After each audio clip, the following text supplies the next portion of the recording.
দর্শক, জাতীয় পার্টির কাকরাইলের পার্টি অফিসে সেনা মোতায়েন করা হয়েছে। সেখানে যান চলাচল স্বাভাবিক হয়েছে।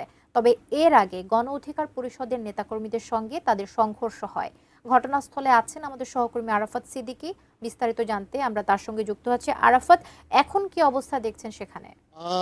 যেমনটি আপনারা এর মধ্যে দর্শকদের জানিয়েছেন যে আসলে আমরা রয়েছি এই মুহূর্তে কাকরাইল। ঠিক কাকরাইল বললে এই জায়গাটি একটু ভুল হবে। ওই পার্টি কাকরাইল অর্থাৎ জাতীয় পার্টির যে অফিসটি সেটি কাকরাইলে পড়েছে, তবে এই জায়গাটি আসলে বিজয়নগরে। জানেন যে নয়াপল্টনের মোড় থেকে যে বিজয়নগরের দিকে যে রাস্তাটি এসছে সেই রাস্তাটিতে এখানে কিছুক্ষণ আগেও মোটামুটি রণক্ষেত্র ছিল। আমরা কিছুক্ষণ আগে সেনা সদস্যদের এই জায়গাটি ছেড়ে যেতে দেখেছি। এখন আইন শৃঙ্খলা রক্ষাকারী বাহিনী অর্থাৎ পুলিশ সদস্যরা এখানে রয়েছেন, জাতীয় পার্টির নেতাকর্মীরা রয়েছেন এবং পুলিশের পর্যাপ্ত সংখ্যক সদস্যকে আমরা দেখতে পাচ্ছি যে তারা এখানে অবস্থান করছেন। এবং কিছুক্ষণ আগে যেটি হয়েছে সেটি